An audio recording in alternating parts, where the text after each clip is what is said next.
Imagine this. You worked your way up. You got the degree. You landed the job. You finally hit that magic number, 6 figures, $100,000 a year. And yet, you're drowning. Your rent just went up again. You can't afford a home. Your savings are a joke. Your credit card is maxed. And forget retirement. You're just trying to survive. So here's the hard question. Can $100,000 a year still buy the American dream? Or has the system been rigged so deep that even 6 figures isn't enough to escape the struggle? Let's talk about the truth most people are too afraid to admit. There was a time, not that long ago, when making 6 figures meant you'd made it. In the 80s and 90s, a $100,000 salary was a one-way ticket to the American dream. A house in the suburbs, 2 cars in the driveway, a retirement fund, vacations, stability, respect. Fast forward to 2025, and $100,000 doesn't even guarantee you can buy a starter home in most American cities. It doesn't mean your kids go to private school. It doesn't mean you're debt-free. In fact, it doesn't even mean you're middle class anymore. In a world of rising costs, wage stagnation, and financial illusion, the number that once symbolized success now barely symbolizes survival. So what happened? Why can't $100,000 buy what it used to? And more importantly, what can you do about it? Let's go back to the beginning. When your parents or your grandparents talk about earning a decent living, they're often remembering a time when a $100,000 salary wasn't just respectable. It was elite. It meant a 2-story house in the suburbs with a garage and a lawn. It meant one parent could work and the other could stay home. It meant college was paid for, vacations happened every summer, and retirement was an actual destination, not just a fantasy. But fast forward to 2025, and that same number, $100,000, doesn't hold the same weight. In fact, it feels like it's collapsing under the weight of modern reality. You don't feel rich, you don't feel secure. You feel like you're sprinting in quicksand, and there's a reason for that. It starts with inflation, but not the kind the government tells you about. Not the 3.2% that gets neatly packaged in press conferences and economic reports. Real inflation, the one you experience when you buy groceries or try to rent a 1-bedroom apartment, is different. It's aggressive. It's relentless. It's the silent tax that erodes your buying power day after day. Think about it. If you made $100,000 in 2010, you could buy a nice home in a decent area.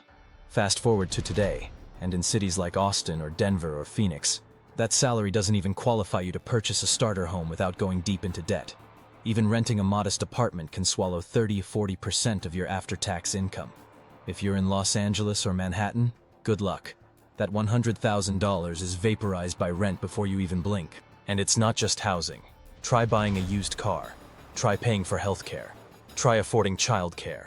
Try planning a vacation without watching your credit card limit shake in terror. Prices have gone up, not a little but exponentially, and salaries haven't kept pace. That gap between income and cost of living? That's what we're drowning in.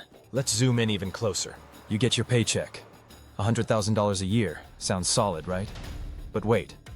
Uncle Sam takes his cut first. Federal income tax, state tax, Social Security, Medicare, gone. Depending on where you live, that $100,000 quickly becomes $72,000 or even less. In high-tax states like California or New York, you might be staring at $65,000 in real usable income. That's $5,400 a month. Now, let's pretend you're living in a city that's moderately expensive, not even the top-tier metro zones. Rent? $2,500 for a 1-bedroom. That's already nearly half your monthly income gone. And this isn't a luxury apartment with rooftop pools and 24/7 concierge service. We're talking about a safe, decent, average apartment. Add in utilities, internet, phone. That's another $300, $400. Now you need a car, or at least transportation. If you're leasing a car and insuring it, that's easily $600, $800 a month. Gas? Add $150 more. You haven't even eaten yet, and you've already spent more than $3,500 this month. Grocery prices are up 20–40% since the pandemic. Shopping for food in 2025 feels like gambling. $8 for eggs, $6 for milk, $4 for a loaf of bread. If you're cooking all your meals and living modestly, you might get by on $500 a month. But that doesn't account for eating out, grabbing coffee, or the occasional night out. You're a human being, not a robot. You want some semblance of life. Let's say you treat yourself, modestly. A weekend trip, a birthday dinner, a Netflix subscription, a gym membership. Sprinkle in some minor emergencies. A flat tire, a doctor visit, a vet bill. and suddenly you're back at zero. Or worse, negative. Credit card time. Now let's bring in the killer, debt. The average American with a college degree is carrying $30,000, $60,000 in student loans. Many professionals earning $100K have way more. That's $400, $800 per month straight to Sallie Mae or Navient or whoever bought your loan last. And remember, these aren't optional expenses. This is the cost of entry for most six-figure jobs. You paid to get in the game, and now you're paying every month to stay in it. At this point, you're maybe left with $500 a month. That's your margin. That's what you have to save, invest, or build with. And that assumes everything goes right. No layoffs, no medical surprises, no inflation spikes, no major repairs, just smooth sailing. But life doesn't work that way. The cruel joke is this: the closer you get to the American dream, the more it slips away. You earn more, but you owe more. You make six figures, but you live like you're making half, and the social pressure, brutal, social. At $100,000, people expect you to live a certain way. You're supposed to dress the part, drive the right car, live in the right neighborhood. That pressure creates lifestyle inflation, the hidden thief of wealth. Suddenly, your $50K car lease makes sense. So does the $4,000 sofa. So does the $300 dinner. Because you've earned it. But every time you spend to look successful, you push true wealth further away. Every borrowed dollar digs the grave deeper. And before you know it, you're living paycheck to paycheck, on six figures. It doesn't stop there. There's another layer to this: asset inequality. And this is where the real game gets played. See, the wealthy don't just make money, they own things. Stocks, real estate, businesses, intellectual property. They buy assets that appreciate, while the rest of us trade time for money. And even if we earn a lot, we're still caught in the time trap. $100,000 is active income. You stop working, it stops flowing, and it's taxed the highest. The rich? They live off passive income.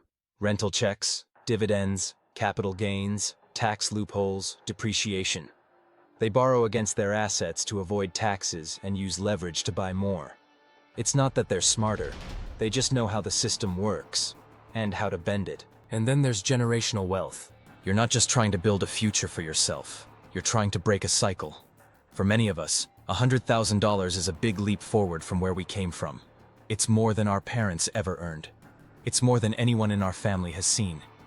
But that also means we carry the weight. We help pay for others. We send money home.